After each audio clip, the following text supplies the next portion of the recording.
Good afternoon and all warm welcome to all the participants. Today we have with us Dr. Sharma. Ma'am, if you could share your presentation. Yeah. Uh, we welcome Dr. Neha Sharma. Ma'am is scientist FRM, ICR Indian Institute of Farming Research, Modi Pirat. And the topic chosen by the guest for deliberation is assessment approaches for studying the drudgery, energy, and nutrition requirements of for implementation of sustainable interventions.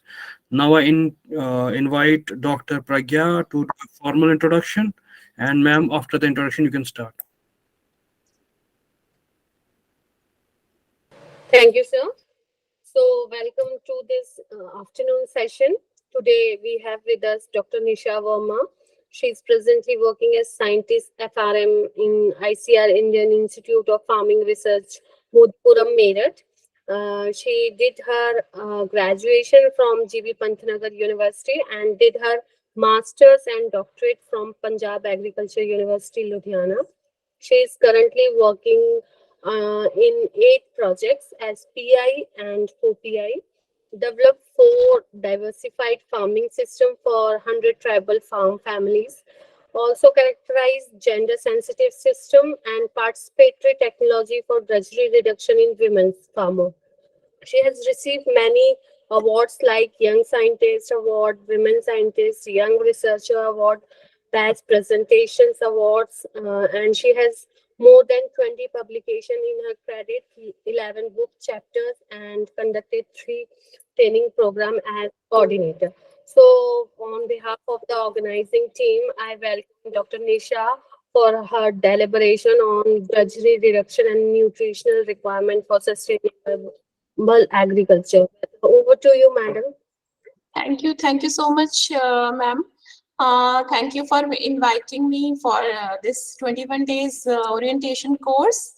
I'll be very happy to present my study. Actually, it is a study from different projects and how to means there is a much need of the topic is assessment approaches for studying the drudgery, energy, and nutrition requirements for implementation of sustainable interventions. So before planning any intervention program, we need to be aware about what is the status of women's energy expenditure and how much nutrition she is taking, how much calorie she is taking. Because these are very much important as as I'm working in this farming systems institute, and we have a n number of interventions and technologies, so which requires a much labor. When we go to field and we want to intervene, then a problem is of labor and time. So and there is a feminization of agriculture. We all know that women are doing more work in agriculture, and men's are either they are migrating from the agriculture work, or if they are doing mechanized work. So it is much important to know the status of especially women. So as we all know that agriculture interventions like different type of agricultural interventions, these are help in rising the agriculture productivity, and these are like modern technologies, diversification of crop production patterns, then agriculture commercialization. If we talk about the market and the other strategies like forming different groups and FPOs, we involve different techniques of marketing. So these all require they no doubt it is good for enhancing productivity and household income. These are very good technologies available, but we should at the same time, these interventions call for greater participation of women in agriculture work. So there is an increase in time and energy demand for these interventions, so that the women can, it may negatively impact women's household nutritional status. For example, if we involve women and family, so in these technologies are time taking. For example, we take the example of for integrated farming systems. So different types of interventions like mushroom farming, then poultry, then this even crop diversification, also vermicomposting. These are very good effective interventions, but these require time and labor. So it may negatively impact how if the women involved in these, so it may hamper the child care, feeding practices, maybe that women means dietary choices. It influences dietary choices also. Maybe like it affects the time. Family means time for which the time women are using for the preparation of food, it becomes less. Maybe it happened. So the design of agriculture interventions needs to be aware towards food, energy, and nutritional requirements at household level. So valuation towards identifying the disconnect between agriculture, farming practices, energy expenditure, and human nutrition are prerequisite conditions for effective dissemination of sustainable agriculture interventions. So facilitating greater participation of women in productive activities in agriculture households and increasing their productivity should focus on mitigating the energy and time trade-offs. If we want to introduce these in an effective manner, and if we want the good impact, if the project stops, the farmers are stop following the interventions. It happens many a times. So what we have to do for the actual impact, what we have to focus on mitigating the energy and time at the same time. These are like we can introduce drudgery reducing technologies also, or some service provider activities can we do also. For example, in hills, women are going very far for collecting the fodder, water, and other things. So, so they are going a long way and collecting fodder and keeping on their back around 25 to 30 kgs almost. It is a daily pattern. Even sometimes women are going 2 to 3 times in a day.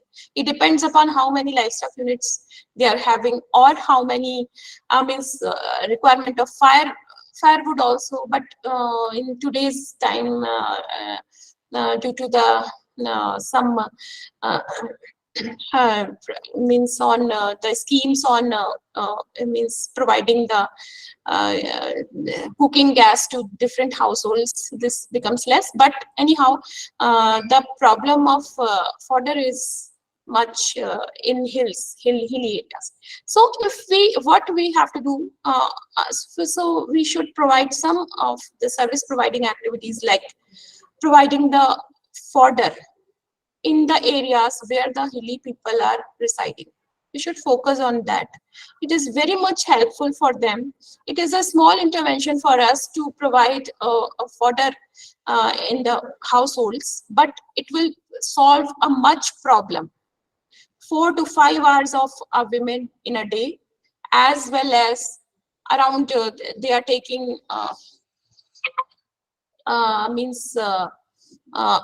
load, how much load they are carrying. So there is much drudgery, much energy expenditure, and much time it requires.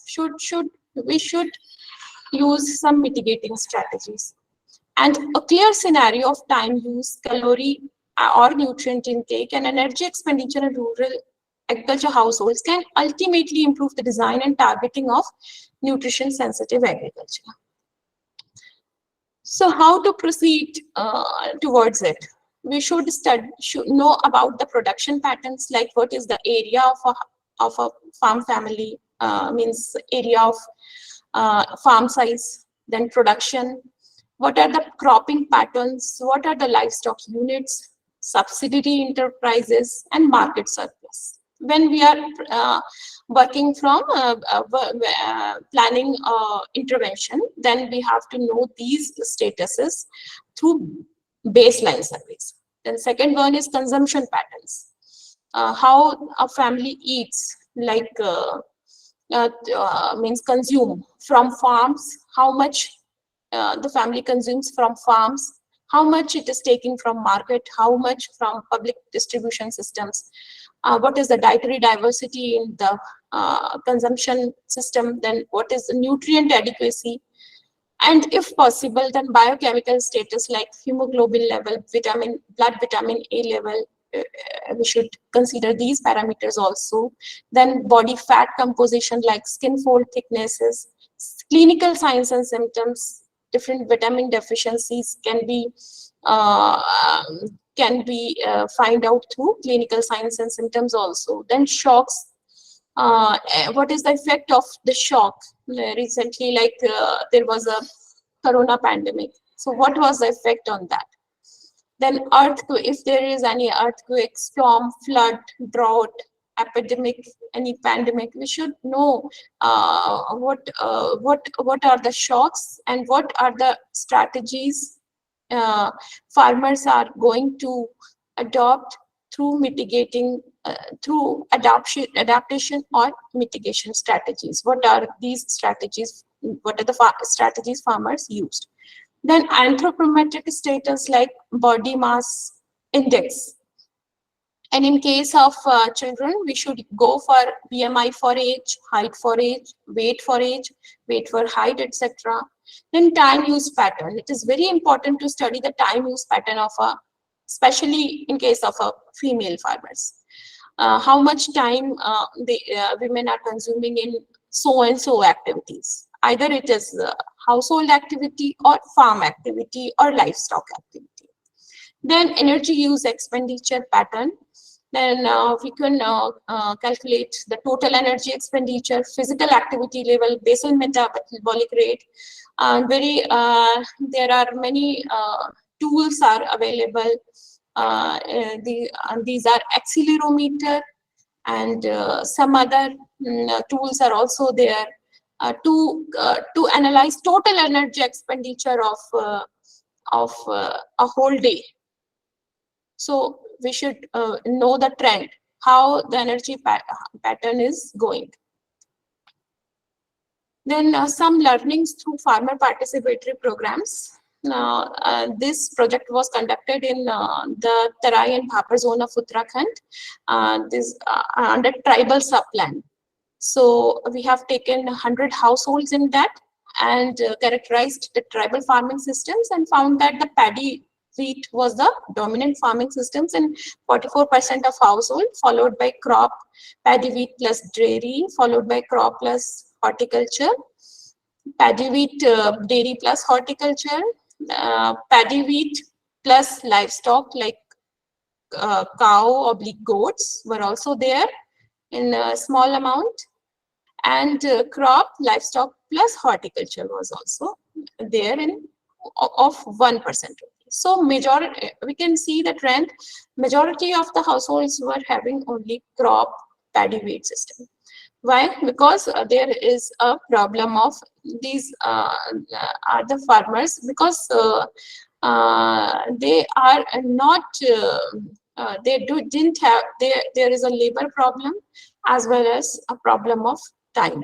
So if we want to, integration is better, we all know, but for putting the integration in an effective manner, we should know how to reduce their energy expenditures as well as their time. So in this slide, we can see the average dietary intake of households. It is gram per capita per day as compared to RDA, recommended dietary allowance. So in this slide, we can see that in terms of pulses, only 34% of the requirement of RDA has fulfilled in terms of pulses, followed by then this Also, in terms of leafy vegetables, also only 29%. Then milk and milk products, only 50%. Then animal foods, because they were tribals, so they are having a good amount of animal foods. Around 73% of the requirement of RDA is fulfilled through animal foods. And others were like cereals in almost good amount, roots and tubers, and this flat fats and oils. Otherwise, like in terms of fruits, vegetables, pulses, it was very less. So this is the status of chronic energy deficiency. We can see in terms of females, 3.4% females were severely undernourished. And mild to moderate was also 21% was mild to moderate level of undernourished. Then overweight also. In terms of obese, we can see 1.1% female in the sampled survey were obese also. And the normal population of female was only 71%. However, for male, it was 83%. So the normal population of female is less as compared to males, and it was found in various number of sites also, other sites also. Then nutritional status, less than -2 standard deviation was much prevalent in terms of height for age regarding males, and height for weight for age, means stunting, height for age, less height as compared to age. In terms of males, it was 0 to 5 years. They were very much affected in terms of stunting as well as underweight.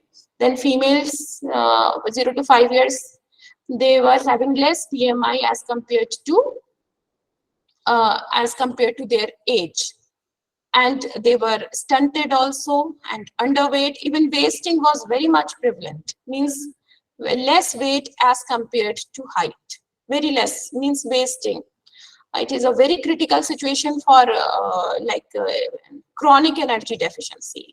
If there is no food also, no calorie also, then this condition persists.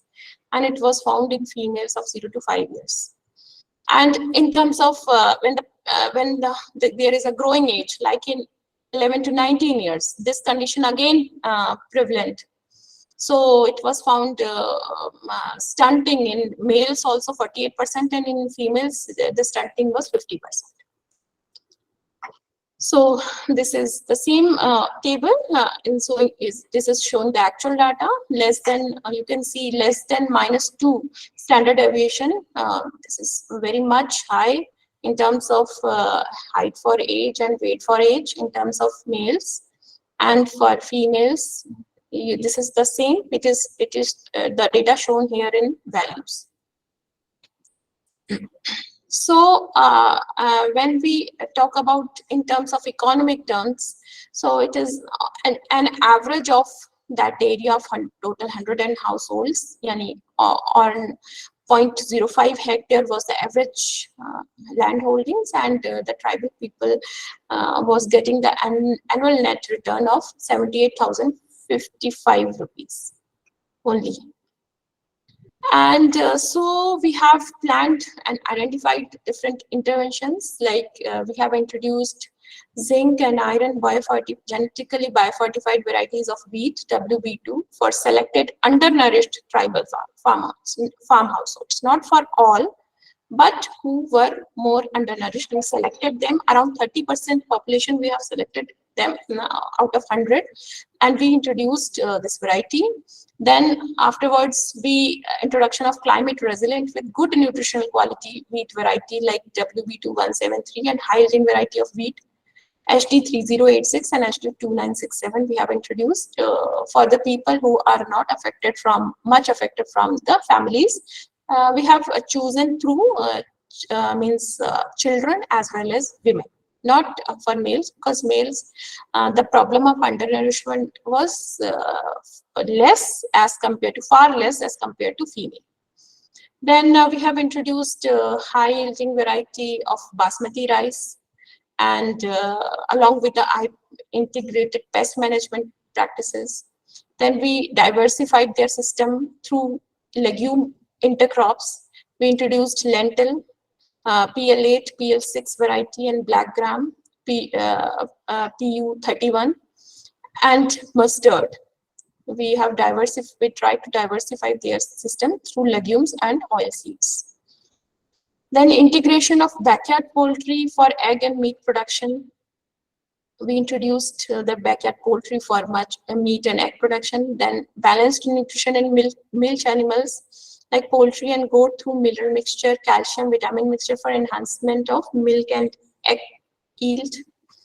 Then promotion of nutritional kitchen gardening for better nutritional yields from vegetables.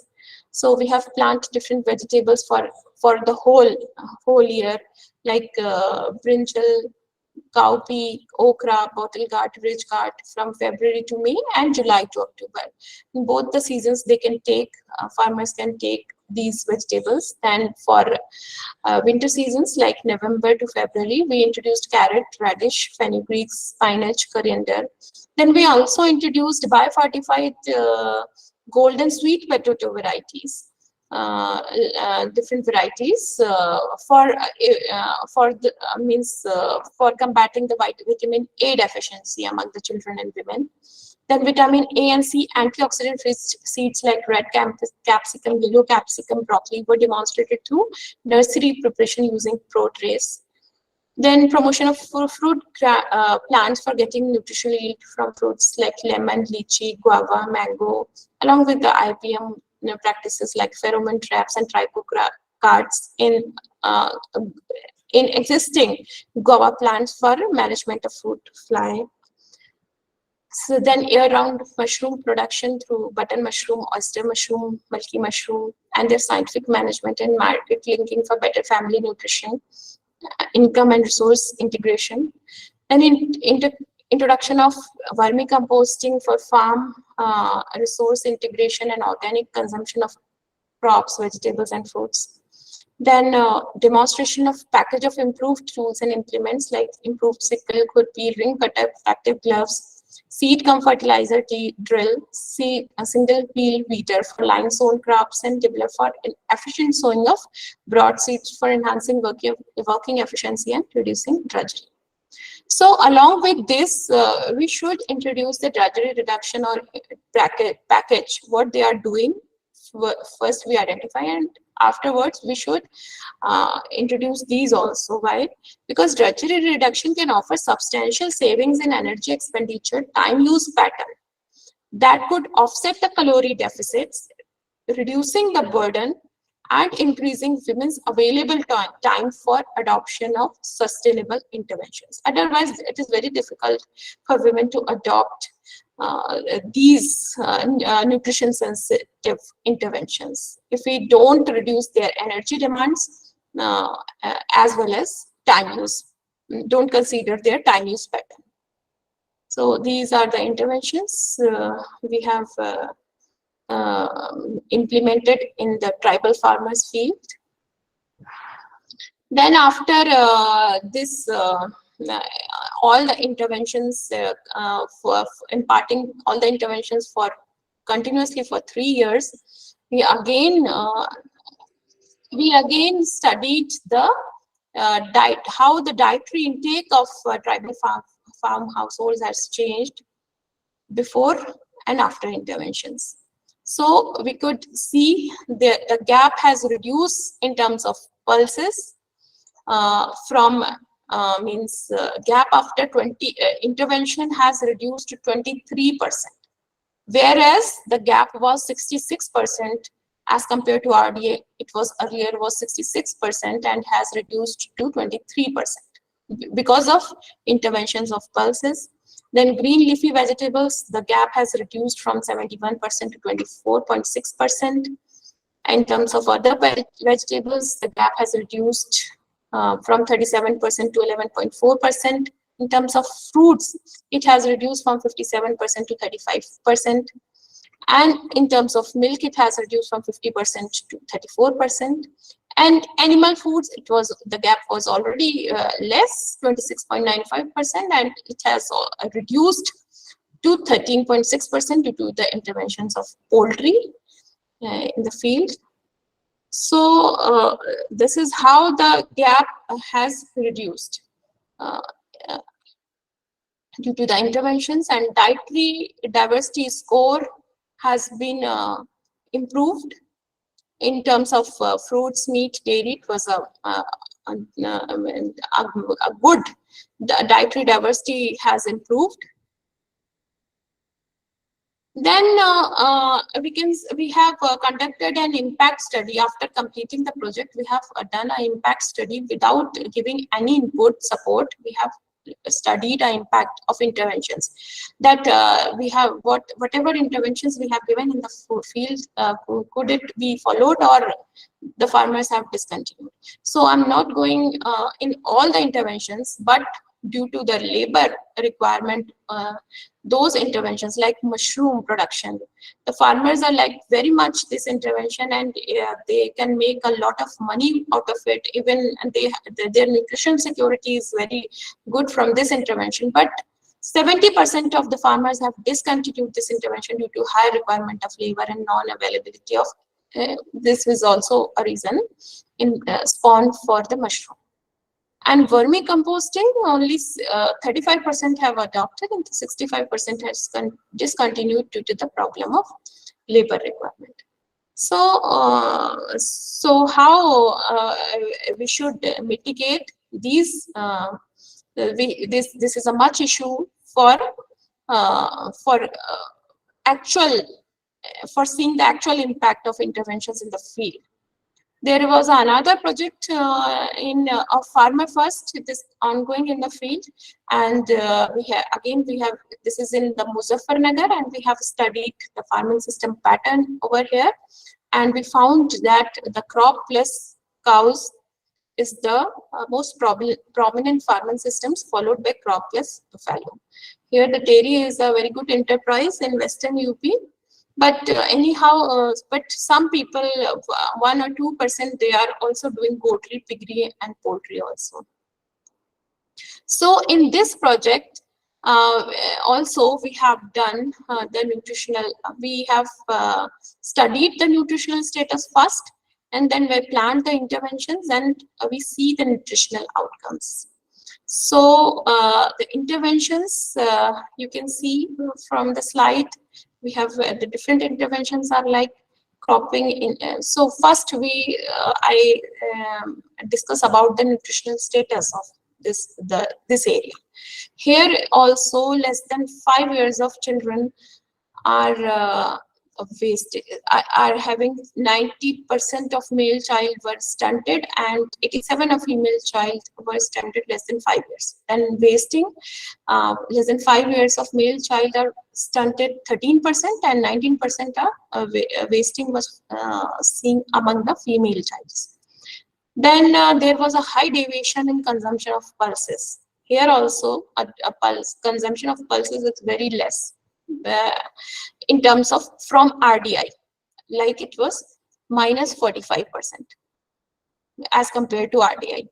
And in terms of other vegetables, minus 48.5. Green leafy vegetables, consumption of green leafy vegetables is very less minus 70% as compared to RDI. Recommended dietary intake as compared to recommended dietary intake. And fruits around minus 80%. Meat, because this is a vegetarian area, here the meat, poultry, and fish, minus 95% RDI was found in terms of meat, poultry, and fish. Then high deviation, this is the food consumption pattern. Then high deviation in terms of dietary B vitamins, minus 24 to minus 37% from RDI. And we found that around 2 to 4% fed in terms of vitamin 1, B2, B5, B6, B9, and nil for vitamin C per year from prevailing production patterns. Not through consumption, but through production patterns, only 2 to 4% can fed from their production patterns. Otherwise, Otherwise, from through production patterns, these requirements could not be fulfilled from their prevailing production patterns. Then we planned interventions accordingly, and we planned capacity building programs also, like cropping intensification and diversification, pulse and oil seeds, then use of improved production technology through high yielding varieties, intercropping, integrated nutrient management, integrated pest management, integrated water management, then composting and vermicomposting techniques.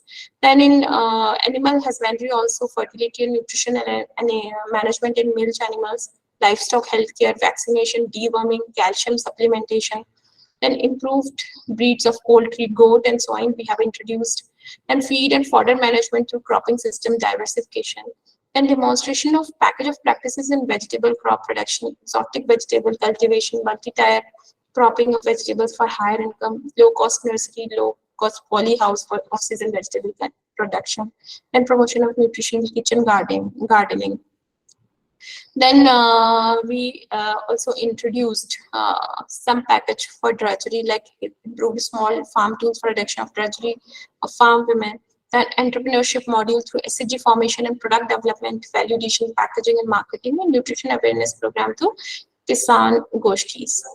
So we found the nutritional outcomes were there, significant improved in per capita nutrient yield production and micronutrient efficiency. There was a significant improvement in per capita nutrient yield and micronutrient diversity, like 64% in terms of iron, 108% in terms of vitamin B1, 69% in terms of vitamin B2, 44% in terms of vitamin B5, 95% vitamin in terms of vitamin B6, 82% in terms of vitamin B9, 160% in terms of vitamin C, 72% vitamin A, and 67% in terms of vitamin Z.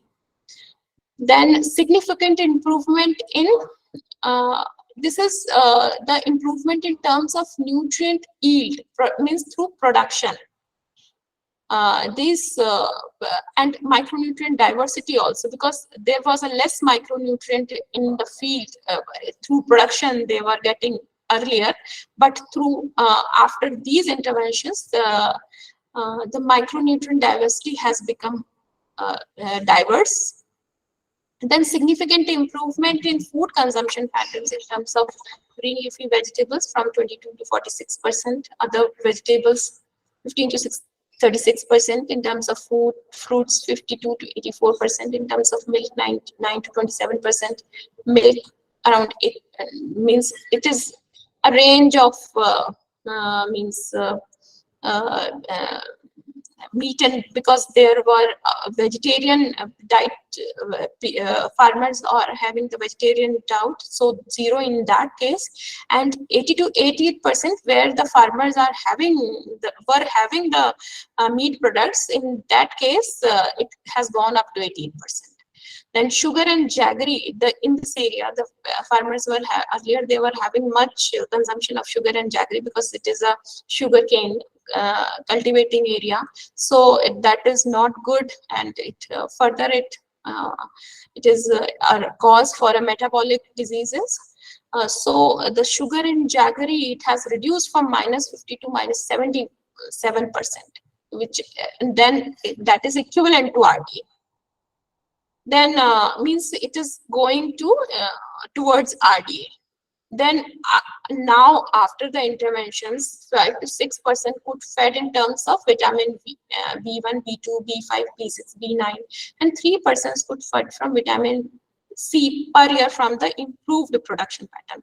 So there was an increase in the persons fed in terms of calories, in terms of various nutrients, micronutrients. Then there is another thing that how much this integrated farming systems interventions could increase the employment. Of course, the employment generation in terms of mandates per hectare per year through different diversification systems were very good, like 250 mandates per hectare per year employment creation is there, but labor productivity there should be increase in labor productivity also, which was found only 300 to 750 rupees per hectare per year only. This is because we are successful. We are getting successful in enhancing their income. Enhancing their income through diversification as well as through intercropping of different crops and different other interventions also.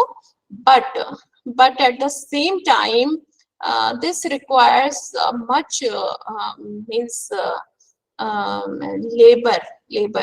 So employment creation is there, but their productivity means increase of rupees is not much as compared to increase in working hours. So we should increase in value also and reduce the working hours. We should focus on that. However, we have tried a little bit in terms of giving small interventions, use of labor and time saving improved tools, but we should enhance, we should focus in this area, so as to increase the labor productivity in the same amount as the mandates are increasing. Then in another project, so this is how we have calculated the energy expenditure in various selected operations. So working heart rate in terms of, this is a sugarcane cultivation practices is going on. In this slide, you can see the working heart rate of through loading of sugarcane. In this picture, we see how much load is around 30 to 35 kg load is there over the head of this farmer, and there was a much energy expenditure, around 12 kilojoule per minute. It is there, and delta HR means the change in heartbeats was also from earlier, means from resting to working heart rate. This is a change. It is around 37 beats per minute. A much change in delta HR. Also, in the dethreshing of leaves and detopping of sugarcane is also energy. A lot of energy expenditure is required, and delta HR is much more in these operations also. And loading of vegetables also, it is a very energy. These are some of the examples. So energy expenditure is around 8.2 kilojoule per minute, and delta HR is 19 plus minus 2.2 beats per minute, and it's a moderately heavy activity.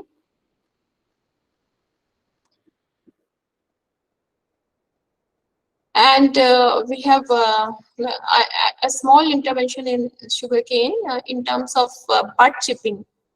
Like sugarcane bud chipping was done traditionally through using a sickle, means strip, means cutting of sugarcane for sowing. See, and in this, that in term, when the female is using traditionally, the body part discomfort score was much more. It is around 17. Strain index was 60.8. And output is 14 buds per minute she can cut. Then first per minute, 28. It is almost, and when we use the bud chipper, this is IISR developed sugarcane bud chipper. Through this, the efforts per minute gets almost half. And body part discomfort score, it comes to 15.6%, because in this practice also the position of working is not changed. Here also it is working in squatting manner, and in this also it is squatting manner. So this has not changed a lot, but the strain index has reduced a lot due to working through this tool. Then if we asked this farmer to work sit comfortably on chair and then do this activity, then body part discomfort score also reduced to almost half from traditional.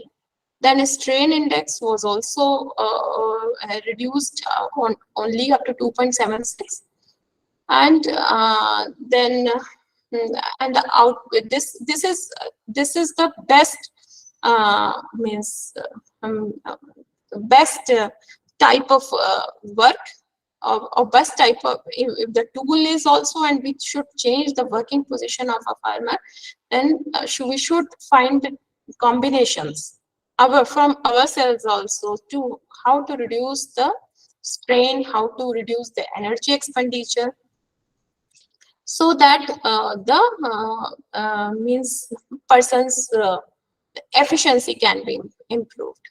So this is the different types of sickles, and Falcon make sickle was found the best in terms of reduced energy expenditure, and as well as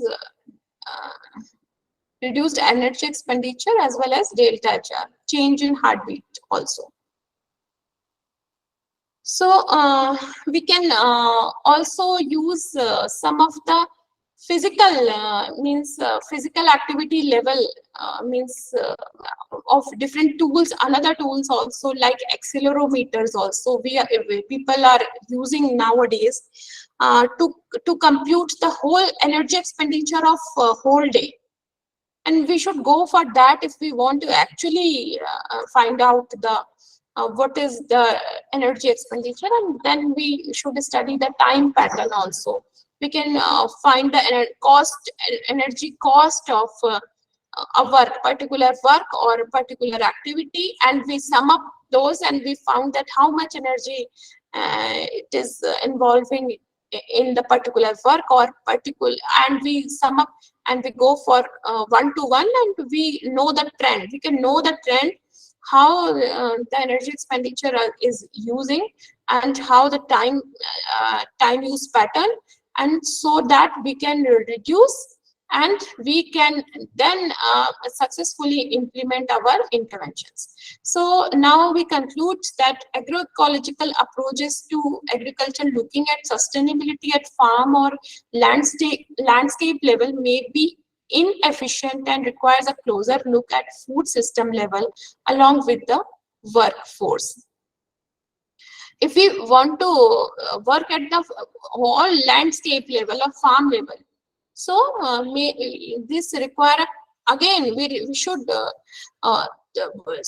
think thoroughly how to improve upon it, along with the because we are already we have to work with the workforce, or farmers are involving there. If the impact is not as much, if we are completing a project and we then move out from the field and we go for another 2 or 3 years, and if we see there is not much adoption of the interventions, then then there is of not much use.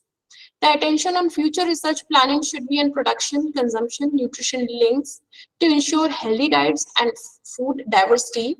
Along with that, the energy expenditure dimension associated with changing patterns of activity in rural livelihoods may be an important factor explaining agriculture nutrition links. It is also linked to nutrition. The changing of energy expenditure dimension, it is linked to nutrition links, as I have already discussed. If the farmer is if it is busy in the different interventions we have introduced in the field, if the farmer becomes busy in those interventions, then naturally the female would not give much time to the preparing the food for the children or for herself. One part becomes neglected. If we are working and we do all the household chores in the house, then our children will also affect from nutrition, and we also. So what we are doing for that, we keep maids and all, so that we could live our life happily. So in this case also, we should we should keep focus on this in this line also. Drudgery reduction can offer rural households an important route to improve nutritional status. Thank you so much. Thank you, Dr. Nisha, for a great insight of your research that you are carried in the field of drudgery reduction and women empowerment, and all the holistic way all the project have clubbed together. So it's a good example for the people working in at KVK label how they can proceed for their research work, means their work into a research work.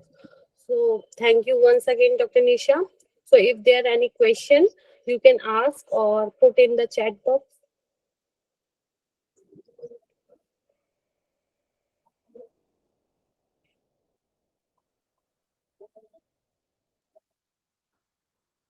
So I think there is no question. Um, Rajesh ji, you have raised your hand. Is there any